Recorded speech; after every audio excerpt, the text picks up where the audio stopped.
The tactic that I see all the time is like, well, in 6 months from now, are you going to be mad at yourself for doing nothing today? That one. I hate that one. Yes. There's so many like icky specific like sales calls tactics just like that too that I've fallen victim to and have been told to do on sales calls. And now I'm like, no. Welcome to Mompreneur Mastery. I'm your host, Sydney O'Brien, an Instagram strategist turned content and messaging strategist after watching the online space get louder, buyers take longer, and content turn into a performance instead of real connection. On this podcast, you'll learn how to clarify your message so your content actually stands out in a sea of copy and paste trends and AI noise, and also how to strategize your content across platforms to build the trust and connection that turns followers into clients. All in doable, brain space saving episodes you can fit in between school pickup and reheating your coffee for the third time. Let's dive in. I also love that we're both like ready to be cozy with our mugs, and I specifically put my cat sweater on for this. I love that. That's perfect. I thought so.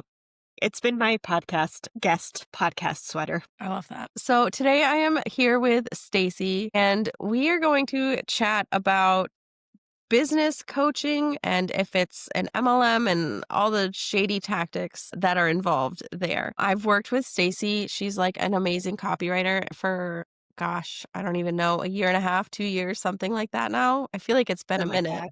Yeah, it's been a minute. You've been around a while. Yeah. She's also one of the few people I've actually met in real life from like the online business world. So that's cool. But yeah, do you want to tell us a little bit about your work more before we get started? Sure. So yeah, like you said, I'm a copywriter and I focus a lot on helping businesses create their brand messaging. So thinking about like what are they actually saying and how they communicate it, and how to do that in a way that feels ethical and good and not schemy and shady. Yeah, that's very much needed. I feel like so much of the online space is very schemy and shady, especially the marketing for it. It's interesting too, because it's like I feel like I've had to unlearn a lot of things that I learned, and then I was like, as I moved through time and was like doing different strategies that other people were like, do this. I was like, this doesn't feel good, and I've had to like shift the way that I'm showing up in my business and like what I recommend for my clients because it's like this whole process of like I feel like I'm unlearning like bad habits. Yeah, same. When did you start your business? Right at the beginning of 2023. Okay. Yeah. So, and I feel like around that time, there were like a few big names when it came to like online marketing and like online business things that were really well known. And yeah, they were probably not sharing the best tactics and strategies. And it's interesting too, right? Because like some of those people are still around and they're like really out of touch now. My gosh, yeah. And it's like interesting to watch because it's like it's interesting to watch people not evolve with the times and be like, hey, you can just like create a course and do all of these things and make all of this money. And it's like, no, that doesn't really work anymore because the market is like there's way more self-employed people in the online space today than there was 5 years ago. And so you can't just like put mediocre stuff out there. You actually have to like figure out why you and like what makes you special and do a good job in order to succeed in business. Yeah, it's such a huge red flag when people are trying to sell any kind of like course or marketing thing or like business strategy that doesn't acknowledge the changes that have happened in the last couple of years, even like the last year. But yeah, those big name people are still riding the same strategies as before and pretending it's fine and it still works. And it's kind of crazy. And I feel bad for the people that like spend so much money on those courses, like hoping to get those same results because the people selling them have been around for a while and have like this huge audience already, like ready to buy that newer businesses don't have. And I think the thing too that they don't talk about is like they have teams. They have like Yes. I know they have a copywriter on that team that is going to their webinars and then writing all the emails afterwards. And now with AI, like they're pushing out even more stuff. And so it's like they're telling you that this is the strategy that you need, all of these like, You need to be posting on social media every day. You need all of these email sequences. You need ads. You need, right? And those are like when I work with bigger brands, sometimes we have like 5 or 6 people working on a project. Like it's not like just me doing all of the work. Like it's a team effort. And so like to tell like a solo business owner to that you have to be doing all of these things, like it's just like a recipe for burnout. It's so unrealistic. Mhm. And my favorite thing is when they say that, like, their way is, like, the only way to get, like, whatever end goal it is that they're selling. Like, there's not a million different things you could do to get there, but no, it has to be their way, and you have to spend however much money, like several thousand dollars to get it. Otherwise, it's not gonna happen for you. And if it's not happening for you, it's your fault. You're doing something wrong. Yes, of course. It's all you. You're doing wrong. The shame-based marketing drives me insane. I definitely, if we're going to share stories, I've had some weird ones. I've worked with quite a few different coaches in my time. I definitely have moments where I'm like, damn, if I had spent that money on something else, it would have been like so much better spent. But it also, I don't want to be like, it was a complete waste of money. Like, I do think I got a lot of value from coaching. Like, I didn't know anything about business when I started, and like, there is a lot to learn. I do think, like, at a certain point, there's not that much more to learn. Like, you just kind of have to figure it out and do your own thing. And, now I lean into like my colleagues, right? Like, I lean into like people like you, where I'm like, hey, I have a question, or like I hire a consultant and I'm like, hey, can we talk through this for an hour? So my support looks different now. But I think that at the beginning, like the hand holding was like really nice for me because I needed that support and I was going through it emotionally too. Like I had just quit teaching, like I was doing this whole big life change and it's really hard. So I don't want to like totally shit on business coaches, but I have had some weird experiences. Like I signed up for like a 1-year program one time and like halfway through our like weekly calls started becoming like basically like church sessions. Like she would just like preach the whole time and like I just like started feeling like really uncomfortable. That's not why I signed up for the program. So I ended up just like quietly backing away, but I was like, damn, like that was money poorly spent on my part. Yeah, that's unfortunate. I feel like the same way. Like, I've also invested in several coaches and programs and things, and there was a lot of really helpful stuff in there. But like you were saying earlier, there are definitely some tactics that I had to unlearn, being like, this isn't the best way. This doesn't make me feel good. It doesn't make like leads feel good. I'm not doing it. What are some of the like icky tactics that you see that feel gross to you? Yeah, kind of like the more, I guess, like pain point marketing, but without like the validation aspect. And also like fake urgency, it just annoys me. Will you give an example if people don't know? But yeah, so fake urgency, like if you're selling something and you have like some kind of random deadline with no reason for it. Yeah, why? I don't get. Because somebody told you to do that. Someone told me. So I felt like I had to every time. And I don't know. I feel like it can be done right, but when it's like I hate it when it's so like hyped up, like, "Oh my gosh, this deadline is happening. You have to do it now. You have to buy." Like, that bothers me. But you can be like, "This sale ends because that's when it does." That's fine. But, like, Right. when you go to the extreme of it, it's, like, stressful, I feel. I know. And it's like, I think what people don't understand too, like using those tactics is like pressuring people into the sale ends up with a worse customer experience because they're not like fully bought in. And so, like, yes, you got your money, but like you might have just lost like a recurring client that would have stayed with you for a long time. And, like, referrals too. Yeah, and it's so funny 'cause, like, I have somebody who emailed me actually this morning, and we've been talking it's November. We've been talking since the summer about, like, her wanting to join my offer, and every time we talk, I'm like, "Whenever you're ready, like, it's fine, we'll be here, like, it's up to you." Right. And, like, I think that has built more trust than being like, what the tactic that I see all the time is too is like, "Well, in 6 months from now, are you gonna be mad at yourself for doing nothing today?" That one, I hate that one. Yes. There's so many, like, icky specific, like, sales calls tactics just like that too, that I've fallen victim to and have been told to do on sales calls, and now I'm like, "No." Yeah, like asking for credit card numbers on sales calls, like, I got trapped into that because I was like, t I'm like I got stuck. I was like, Yeah. It's, like, so pressure filled, and sometimes some people, I don't wanna say, like, all business coaches are evil or anything, but there are some where it's, like, so much pressure, and they don't give you an opportunity to say no. It's like, I hate it. I hate it so much. Or one person was, like, asking about the investment because that was my hang up. I was like, "This is a lot of money. Like, this is new for me. I've got, like, 3 kids. This is a lot of money for me to spend." And they were like, "Well, one time, I had to sell some furniture in my house to be able to make an investment."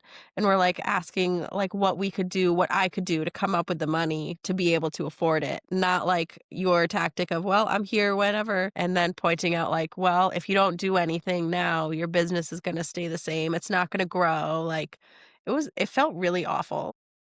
yep, I've had that happen to me too, where, like, I remember I was, like, trying to cut costs and, like, trying to save money, and the feedback I got was like, "Hey, why don't you just stop trying to cut costs and just sell more?" It really led into, like, it was like the 2x of the pricing for the next year, and I was like, "Hey, I can't do this," and it was like, "Well, why not? It's because you're not selling enough," and it's like, "It's not my responsibility to pay you." Right. Yeah, that's insane. That was like a big thing I saw. I know you don't spend much time on social media anymore, but were you on Threads after like ConvertKit or Kit, I guess, raised their prices and people were offering like Flowdesk as an alternative? Not really. Okay, so it was insane.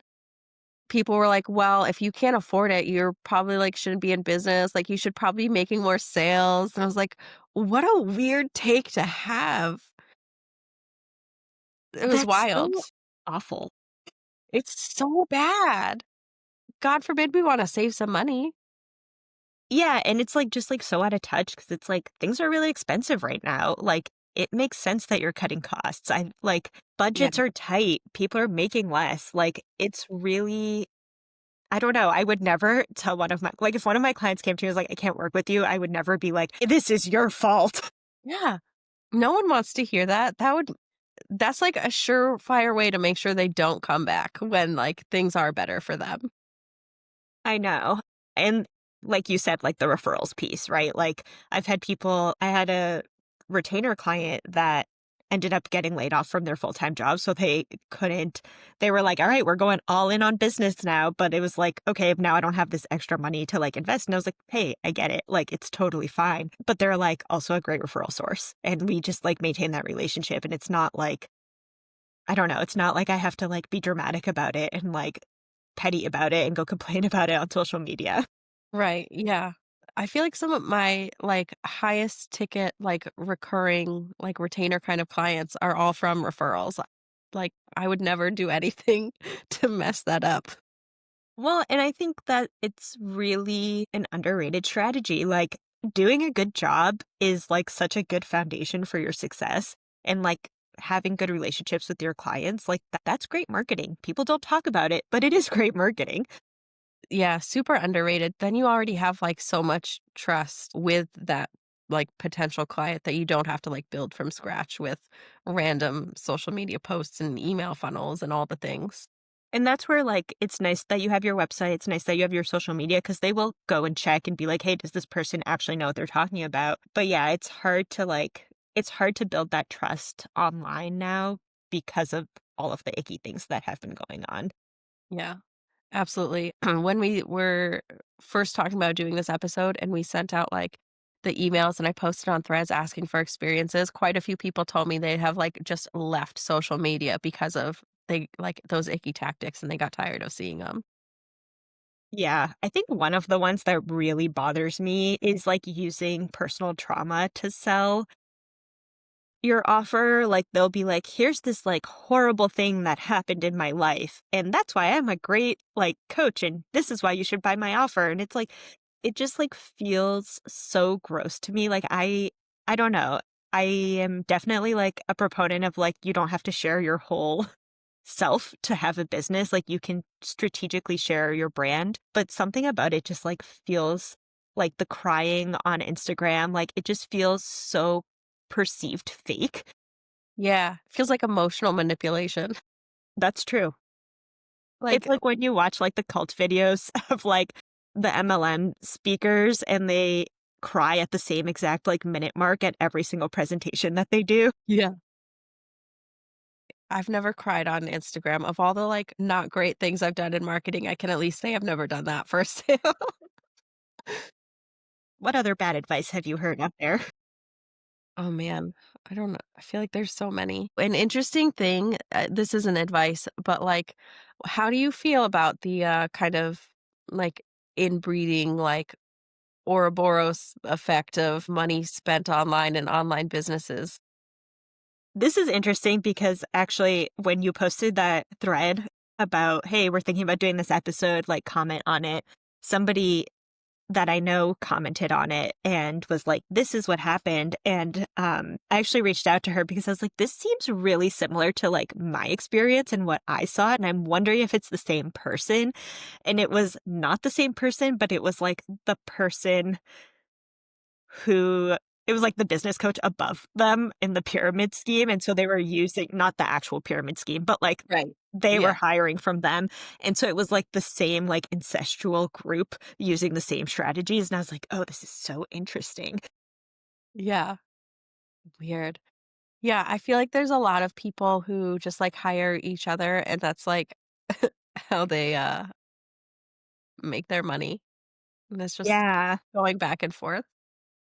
It's interesting too, like, I think there's, like, this misconception, right? And I'll say, like, of all of my clients in the past 3 years, business coaches have been the ones to not pay me the most. Interesting.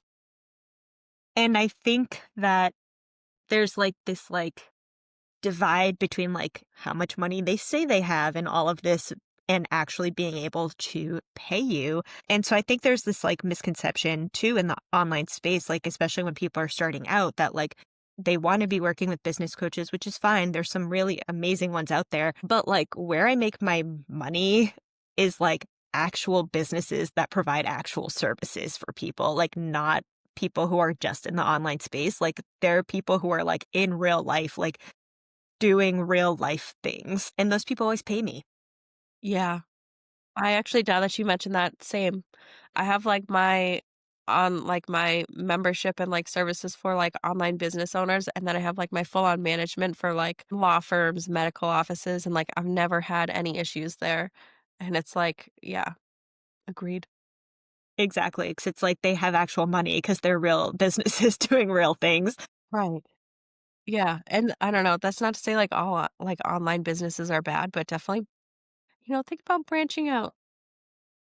Well, and it's like, I actually was, like, worried when I sent the email out because I was like, "I feel like there's a lot of business coaches on here," and I actually had a few business coaches reply and were like, "Thank you so much for sending this email, like, I'm so glad you're saying these things out loud," like, there's, like, a few people that are, like, dirtying the name for the whole industry, and it's, like, really true because it's like if you're just, like, a business coach working with business coaches, that feels really MLM-y because you're just perpetuating the same things, but if you're, like, a business coach consultant working with the beauty industry, working with creatives, working with, people. I know somebody who does helping businesses who are ready to sell their business and they do like the end of the spectrum. And so I think like when you're niche down like that, there's a lot of value you can provide.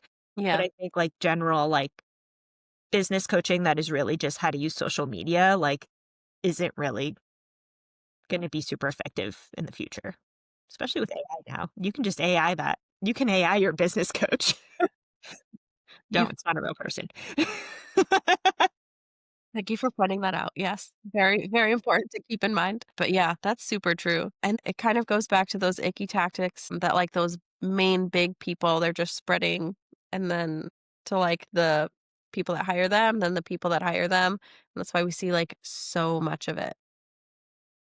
It's kind of like, remember like the faceless digital marketing courses? It's kind of like that. It's like, how do you really stand out when you're doing the same things?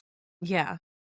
And maybe like too, like I think another thing is like really if you're thinking about investing in a business coach, like asking the questions like what experience do they have? What kinds of businesses have they worked with? What are they promising, right?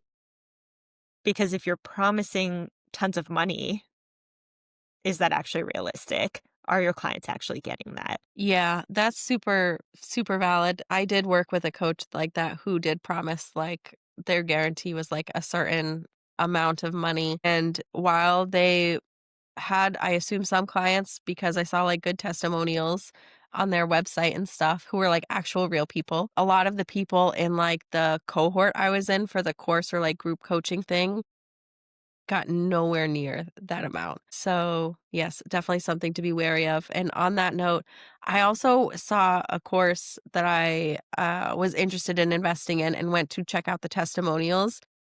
They were fake. No, that's illegal. Yeah. Like I looked up the names of the people and they just like didn't exist. That's wild. It was insane. That is, that can get you a hefty fine from the FTC. Not that the FTC is probably doing anything right now, but in the Right. future. At some point. Well, and if you think about it, right, like, some of the bigger businesses, they can pay that fine, but, like, if you're slapped with, like, a 10K fine, like, that would really hurt me. Yeah. Yeah, that's quite a bit. So other than checking on testimonials, what do you think other ways people could make sure they're hiring the right person? That's a good question. I think, like, probably the first step is really thinking about, like, what do you actually need help with, and pausing and kind of seeing where are the areas you need the most support, because it might not make sense to hire somebody who's like a general coach. Like, it might make more sense to hire somebody very specific. That might be like a better use of like your time and money. But then also just like looking at like their messaging and how they talk about their offers. Like, does it feel like relevant? Does it feel like, I don't know, for me, it's like the out of touchness. Like, if it feels like you don't really get it, or you're like, if it feels like you don't really get it, like, you're losing me, because I want somebody who understands that, like, yes, I'm running a business, but like my business fits into the rest of my life. Yeah, that's super true. I don't think I would ever hire someone who wasn't able to acknowledge that, like, oh, this is like honestly, for me, it's like a part time thing because you have 3 kids who take up a lot of your time and energy. If they were all like, well, just get up before your kids get up and get work done, I would be an immediate no for me. Like, no. No, no, you don't want to join the 5 a.m. clubs? I actually was talking about this with my husband today. It's insane that an extreme, like, not morning person, is expected to get small children up and ready in the morning. It never goes well. I'm certainly not waking up earlier than I need to get anything done. That's so funny. I used to teach, and that's like the best part about having my business is like I don't have to wake up at the crack ass of dawn to get to school on time and then deal with lots of children. If I could start at like 10 a.m., I feel like I could have still done it. I had an office job where everyone just knew I wasn't a morning person, and the rule was no one would talk to me before 10 AM, and it was glorious. That was like I didn't like the job, but I liked that part of it. That's the dream. Yeah. All of my calls now are between like 10 and 2 p.m. because I'm like maybe a 9, maybe, Yeah. but like, and then it's like after 2 p.m. I'm like, I'm done. I don't want to talk to people anymore. Like, I just want to like focus on writing and like doing things that don't involve people. Yeah, valid. Or, like, I will only do, like, 1 call a day. If I do more than that, I'm done. It's too peoply for me. I'm not interested. It's too peoply. Yeah. I don't know. What do you think is like I know people talk about like regulating like the business coaching industry. Like, what do you think would make it better? That's such a good question, and I have no idea. I know that was, like, a comment on the thread I posted. Someone was like, "Well, just like in any other industry, there's, like, bad apples everywhere." But it seems like in business, because it's not regulated, there are way more bad apples than not. Because like, she compared it to, like, electricians or plumbers and stuff, but even then, they have to get licenses to work. They have to have some kind of training. Anyone can call themselves a coach. What's interesting as you say this is I'm thinking about like certifications, because I know a lot of people have like the life coach certification, but I also know that that's a certification you can get in like 10 hours over a weekend. And there's not continuing education that you need to get, which as a former teacher drives me crazy because I had to do so much education to be a teacher. Right. So even like certification programs, you can just make up a certification program. And so how do you even tell that a certification is legit and recognized by different authorities? Yeah, that's super valid because, like, I use Thrivecart and I can host a course in there and I could make up a random certification for anyone that takes my course. I'm not any kind of accredited, like, school or university or anything. I'm just a random person. Like, it's kinda crazy. I know. So it's honestly, if you're trying to hire somebody, especially like one of the bigger names, like do a Google search on their name, Reddit, and see what comes up because you will find the tea. If they're big enough, you'll find the tea. Yeah, that was something someone said to me. They didn't even wanna put it in a comment, but they DM'd me about someone I was following that was, like, a kind of doing those icky marketing tactics and, like, spreading misinformation, like, in their course, and was like, "Are you sure you wanna be following them if you're, like, talking about this on Threads?" And I was like, "I don't, thank you for pointing that out to me." Like, I was not familiar with this person's work. I actually went through and unfollowed a bunch of icky coaches on my Instagram, and now the space feels a lot better. Yeah, But it's I crazy, can and imagine. it's crazy too, like, how many, like, MAGA coaches came out, like, in the past year where I was like, "Whoa, did not realize I was following you. Unfollow." Yeah, that was an easy way to to For free up some my feed. Yeah. I think, overall, just, like, use discretion, do some research, really see, like, what is their experience, and, maybe don't jump into, like, a 12-month program, maybe test the waters. But I think something else that's hard is, like, I think that it's a little bit love bomby sometimes where it's, like, at first you get, like, all of the attention, and I've heard this from a lot of people, right? Where, like, at the beginning of the program, you're getting, like, the coach, they're available, and then it's, like, as time goes on, you're getting less and less of them. That's something that I've experienced too. That just sucks. That sucks because 'cause you're signing a contract and you're like, "Okay, now I still have to pay you," but you're not actually fulfilling the terms of the contract. Yeah. That was something I saw in, like, the comments and replies I was getting as well. People were saying that. I think another way I know you mentioned kind of figuring out what you need help with before you hire someone. I feel like that is definitely something we need to do because a lot of the times the marketing, like, tactics that are being taught are, like, show them why this one thing is the solution to their problem. But if, like, you're not aware if you're aware of, like, what you need to begin with, whether it's, like, not necessarily like a this one specific funnel that someone is selling, but having like a more of an idea of where you need help, it's easier to figure out who you should hire, if that makes sense. Yeah, and I think it's hard at the beginning because you don't know what works and you don't know what to prioritize, and so, like, Yeah. when people are making promises like, "Oh, like, scale to, like, 5, 10, 20K," you're like, "Well, I want that money. Right. I wanna do all of the things," and then yeah, I've been in multiple programs where I did not reach, like, the income promised. I know, I would love to see how often that actually happens. It's so interesting 'cause there has to be, like, at least 1 or 2 people that are making it, but then I also wonder, like, were they how much money were they making when they came into the program, right? And, like, If what do they they have already teams, have? like, how big their audience was to begin with, like, are they running ads, like, so much stuff. I did have one situation where, like, I signed on with a coach, and I was in the sales process with somebody, and I think it was, like, the next day, I ended up closing the sale and made, like it was, like, I sold, like, a sales page for, like, $2,000. This was, like, right at the beginning, and, like, the next day, her marketing was like, "I helped my client, like, make a $2,000 sale," and I'm like, "You did not do anything in that sale." Like, it just, like, coincidentally happened that, like, I signed the contract and then like, made that sale within the time frame, but it's like she didn't help me navigate that sale, That's crazy. but using it in her marketing, and it's Right. like, The "What?" audacity. Yeah, I guess that's another thing, like, as someone who does marketing, if you are doing your own marketing, ask permission before you share stories, please. Like, actually make sure that you have something to do with it. Yeah. I that's kind of crazy. I would assume that would, like, go without saying, but You would think. you would think. But I think too, like somebody who's like more professional, like they're gonna have case studies. They're gonna be able to talk about like why they do things in the way that they do. They're gonna be able to give you examples of like other clients that they've done like similar work with. And so just like asking those questions, like, hey, like you can ask, like, how many people actually meet this promise? How many Mm, people in the past year have actually like done what this program says it's gonna do? yeah, that's a good question to ask, and I wish I had thought of that several years ago. I hindsight is always 2020, right? Yeah.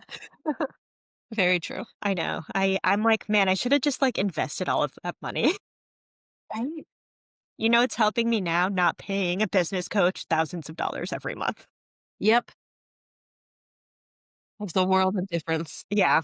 I think one marketing tactic that I see is really leaning into this, like, fake friendship thing, and I think it goes hand in hand with what I was saying before with, like, the trauma, right? And so you're basically divulging all of your inner secrets into your audience to make them feel like you're their friend, but you're not actually their friend, and then manipulating that to make sales.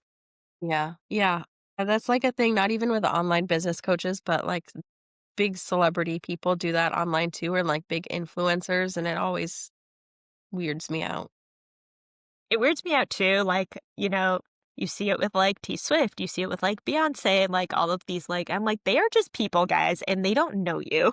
Like, they are using you for your money. So, it's really I think just, like, being cognizant of that, like, if you are feeling, like, an emotional connection to somebody and you wanna work with them because of that, like, just remembering that it's a business transaction and these are not actually your friends. And I'm not saying you cannot have relationships with the people that you work with, but just being cognizant of that. I don't know. Yeah, there's a line there that gets blurred, especially in the online space. I work with you and I would say we're friends, but I don't work with you because we're friends. Like we kind of formed that after we started working together. It's not because you cried on Instagram and I felt connected to you because of that. Right. Exactly. Like, yeah. And I think that it's we connect too over like, you know, we have a lot of similar values. We approach the work in a lot of the same ways. And we've learned that over time, like through working together. Like you've been my client, I've been your client. Not to say we're being incestual business coaches here, but there's mutual respect, I think, versus some of these bigger coaches are selling you this friendship, but then they're not actually interacting with you when you buy their thing. Yeah. They're keeping you, like, at a distance. They're not actually, like, in the room with you, even though they're selling, like, be in the room with you. That's another thing we didn't talk about is, like, the selling, like, the energy behind success and, like, selling mindset behind success. Like, I'm sorry, you cannot mindset your way out of poverty. If only. If only everybody would be rich. Dream. The dream. Yeah, like what a crazy thing to say and to like promise people. Like I don't understand that at all. I get having like a positive attitude can help you to work harder or to reach your goals, but like, it doesn't stop there. That's not the whole strategy. And, of course, there's, like, a lot of social skills that you need to be good at business. Like, you Yeah. need to have some resilience. You need to be okay with people saying no to you over and over and over again. Like, there are skills that you need to be successful in business, but it's really not like sit down and journal and write down the 5 things that you want to do and that's going to make you rich. And that goes back to the out of touchness because I how many business coaches are writing books about like just manifest your destiny and like all I did was meditate and journal and I'm like you are a very privileged person and that's why you were able to meditate and journal your way to success. But I also see some of those people like struggling now because they're not able to adapt and they're not able to see like what's actually going on because they're so out of touch. Yeah. Yeah. Anyone, like I said earlier, anyone who hasn't made some kind of shift in their business is like a huge red flag. It's so different now. Like pretending the same things work is just insane. And it's like, in some ways, it is the same things that work, right? You need like a good message, you need good copy, you need to get in front of new people, you need to build those relationships. But it's like, it's the tactics, right, that are not Right. working. Yeah. The tactics, not like the base strategy. Right. It's interesting now because now you're getting, like, the AI experts, and you have people building, like, AI agencies, and I'll be interested to see, like, how all of this plays out. I have so many thoughts on AI. It's gonna be a whole 'nother crossover episode. It really should be. I was like, "Do I talk about AI?" And I'm like, "No, we have, like, other lives to lead. I cannot take this entire day just, like, yapping and whining about things." I think being in marketing has made me a little bit cynical, but one thing that has been really bothering me is the people who write books and then have, like, number 1 bestseller, and it's like, on what list? Which Yes. list are you a number 1 bestseller? Please tell me Yeah. what list. I wanna know. I wanna see, like, the sticker that comes on the book when you get it, the little gold thing. Yeah. I need it to be legit. Right, like, if you are, like, number 1 on, like, a super niched Amazon list or, like, I Oh, don't yeah, think with, that like counts. where it's like a category nested under, like, 10 different categories above it. Literally. And there's, like, 2 other books on the list total because that's all that fits in that category. But you have such a big audience that all bought your book, so it's, of course, Yeah, number 1, yeah. of course. That drives me crazy. Yeah. So I think even, like, asking the question of, like, "Who did you learn from?" is Mhm. kind of interesting because then you can kind of see because it's hard in marketing because I feel like anybody can kind of jump into marketing and, like, what really gets you clients is, like, 1, referrals, and then 2, like, being able to show your portfolio, being able to show case studies and, like, "Hey, I have experience, I know what I'm doing." And so that's, like, the barrier to entry is low, but it takes a while to be able to, like, succeed, right? Like, you have to Right. build the receipts. Yeah, for And it's sure. the same with coaching, but if you have no experience, then it's gonna be really hard to build those receipts because 'cause you're starting from nowhere. Yeah. I also think a thing with online coaching to, like, get those receipts, a lot of people are, like, kind of told to work for free, and then they just do it with each other, kind of, to if you're in the same coaching group, they'll kind of trade services in exchange for reviews, which I don't know how I feel about that. That's tricky. 'Cause, like, I do understand, like, you have to start somewhere, but I feel like there's a lot of I don't know, it's a little misleading. Yeah, and I'm, like, a big collaborator, right? Like, I love working with other people, and I really do think, like, a lot of my success has come from being able to work with other people. Mm. And I think, like, especially, like, at the beginning, you probably have no confidence, so, like, feels really safe to, like, ask people that are also in the same spot as you. Like, when I first started, I was, like, scared of working with, like, real corporate businesses because I was like, "I don't know if I know what I'm doing." Right. So, like, it takes time, but I think, like, as long as you're honest about what you can actually do and the results that you can promise, then I think it's okay. Yeah. But I think it's not okay when if the reviews are not realistic or, like, reflective of your work. Yeah. Yeah, that makes sense. I always worry that it's just, like, people hyping each other up just because they know each other. And I think there's a lot of that happens, Yeah. and you start to see too, like, as you get like, you and I have been in the space for a while, so, like, I can go to a sales page and I'm like, "I know these people are friends, I know these people are friends," Oh, like, yeah. and you kind of see. So it's interesting. That's, like, another thing with the what's the word? Discretion, not discretion. Yeah, discretion. And that's, like, a hard thing to notice if you haven't been around for a while or if you're not, like, in the online space a lot to be able to look and see, "I know these people are friends, so this might not be the most accurate review." Yeah. It's hard.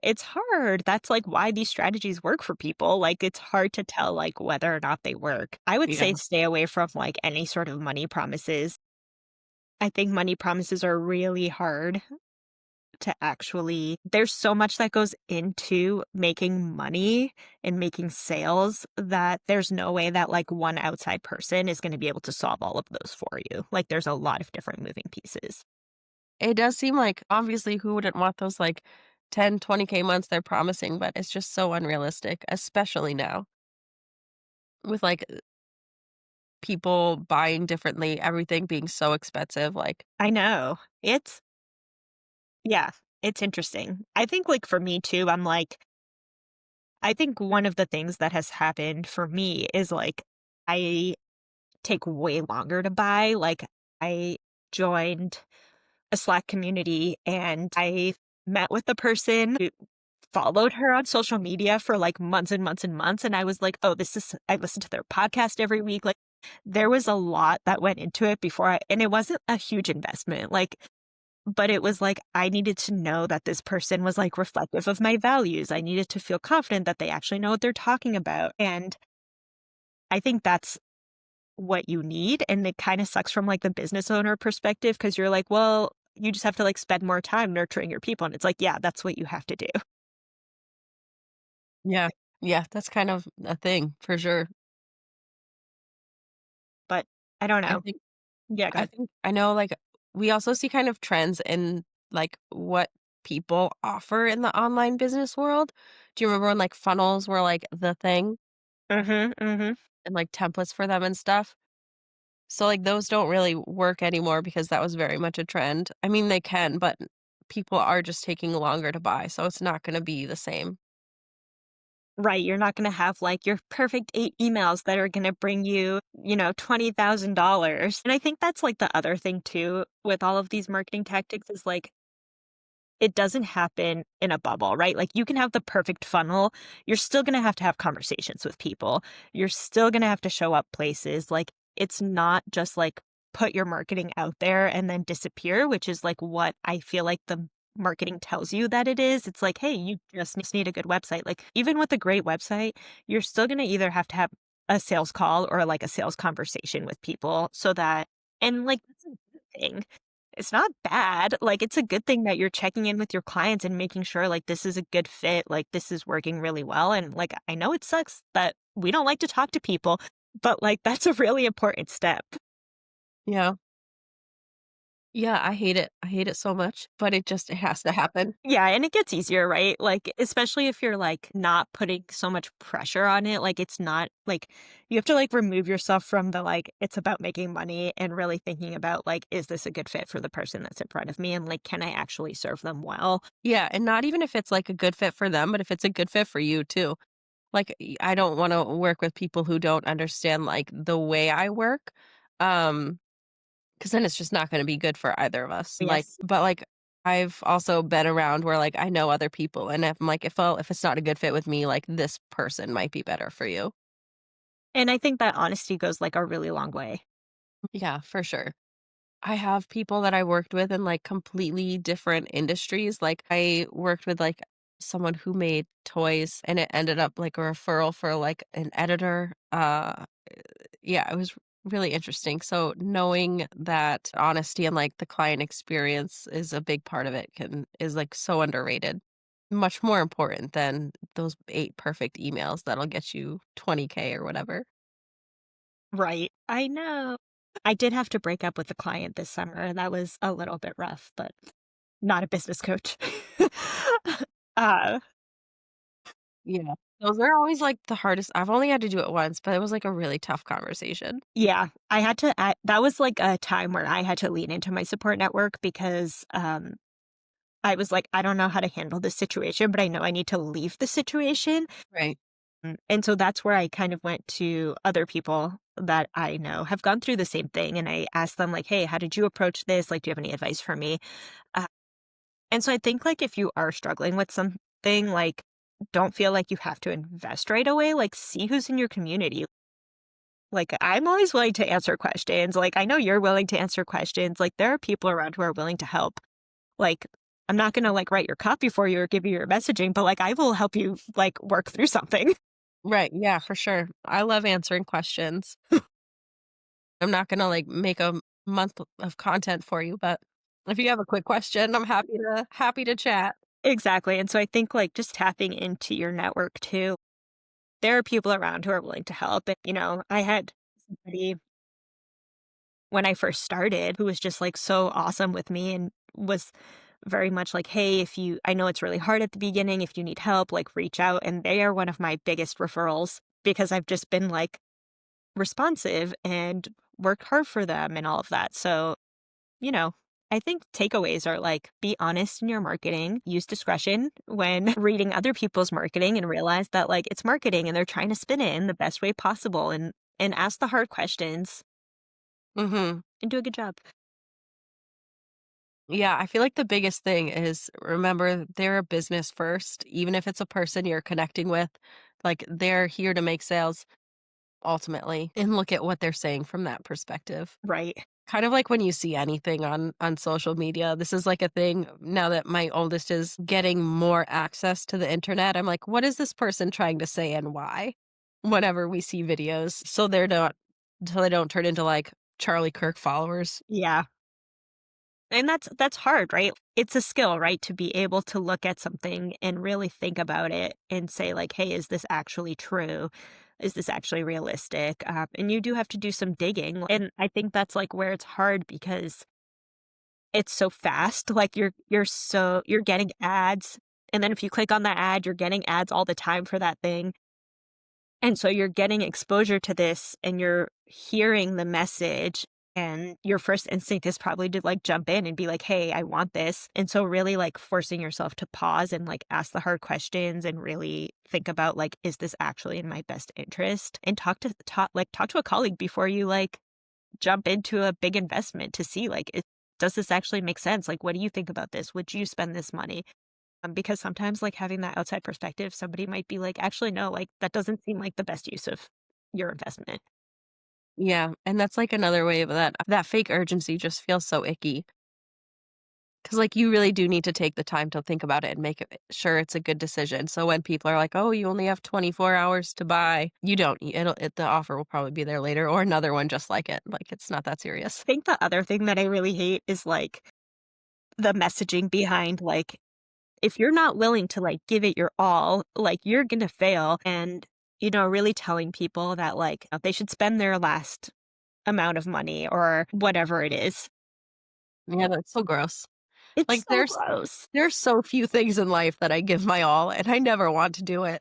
Unless it's, like, sitting on the couch, that I will give my all every time. That it's there's, like, this whole thing about, like, making your business your identity, and I think because I was a teacher before, I'm, like, extra sensitive to this because I feel like teaching was such a big part of my identity, and Yeah. it's like, yes, like, I'm a copywriter, but I'm not just a copywriter, like, I'm a full-fledged human, and I work, like, 9 to 4 most days and, not Friday, but then I, like, check out, like, I treat it like a job, and I think that treating it like your whole personality is not setting you up for success. And it doesn't, like, acknowledge that you're, like, a full human with a family and, like, hobbies. Get some hobbies if you don't have hobbies. Yeah. Get a hobby. I feel like it's very similar as in, like, the parenting space, especially moms who are, like, typically, like, the primary caregiver, like, default parent, where it's so easy to, like, let motherhood be your whole identity, but you're not doing yourself any favors when it's, like, parenting or your business. You gotta have things outside of that. And why do they have to be connected? Yeah.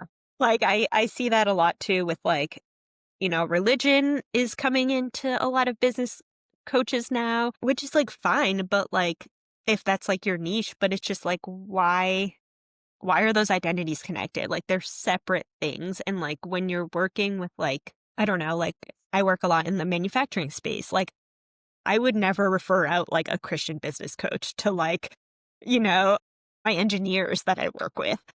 Yeah. So it's interesting, like, the way that it's niched down. I don't know. It feels weird to me to, like, make it so much of your identity instead of just, like, a piece of what you do in your work. That's valid. Like, you kind of market more towards mom business owners, obviously, I know. but most of my clients aren't actually moms. But yeah, I think just if and this is something I've actually been thinking of, not putting mom in there, but focusing more on like the time saving strategies, because that's why I did it. Because yeah, it's not something I want to spend a ton of time on. Like I said, I want to do as much as I have to get the results I want. And sometimes I have very little time to do it. Using that without mentioning moms is like perfectly fine. And I think, like, for you, it makes sense because it's part of your story, right? Like, it's part of your brand. Yeah. But I also feel like, I don't know, reading your stuff, like, I'm not a mom, but I don't feel like your whole brand is about being a mom. Like, you're not really like putting your kids out there and talking about what's going on with your kids and talking about motherhood. You're really saying, like, this is how to do the thing when you don't have time. And that's Yeah. why it's great for moms. Like, it's not really like you're not bringing in that parasocial relationship necessarily where you're like, here's what my kids struggled with yesterday. My Yeah. thing. Yeah. That's another thing I feel like I could go on, like, a super long tangent about is, like, people that use their kids for content. Can we not? Can we not? I feel like I share on my, like, personal social media, I will share, like, pictures of my kids because it's private, but, like, using my kids for content is so weird to me. Like, they're not old enough to consent to be, like, on the internet like that. I don't know, it makes me feel kinda gross. I'll be interested to see like how this plays out, like when these kids are like older and they need therapy to like reflect on why they're on the internet so much and why Yeah. people know their whole lives. I haven't seen it, but there's also, like, some documentaries on Netflix for, like, child, like, influencers and, like, the crazy relationships they have with their parents and how, like, negatively affected the kids, and I think California is making laws about it too now. It's a good Um, documentary. yeah. Yeah. Yeah, Yeah, they're making laws. It basically is like because child actors have like really strict laws, but right. there are no laws for like the influencer space. It's 'Cause the so parents are making money off of these kids and, like, forcing them to perform just like an actor, like, it's a weird thing. I don't understand. it makes me Like sad. I'm like, can yeah, you just let your kid be a kid? right. And even just sharing pictures of my kids online, I'm a little wary about. The internet is a weird place. It would be one thing if like, it's like kid led, Yeah, and you're like, hey, like you're a middle schooler and you want to like do something fun like with your friends. Let's create a YouTube channel. But like then it like crosses the line into like, oh, you're making tons of money and like your parents are your managers now. And right. Yeah, yeah. There's, like, a lot of regulation that needs to happen there. that seems to be the theme of this Yes. episode. Yeah, for sure. All right. I feel like we could talk about this forever and ever and then go Honestly, on yes. several tangents. Yeah, unfortunately, we do have other lives to lead, so probably wrap it up. We can wrap it up. But if you have your own story of the online space, we would love to hear it. Yes, absolutely. I know you don't spend too much time on social media now. Where is the best place for people to connect with you? All of the updates for my business will be on my email list, so you can just find me at stacybragacopy.com and join the email list if you want the updates.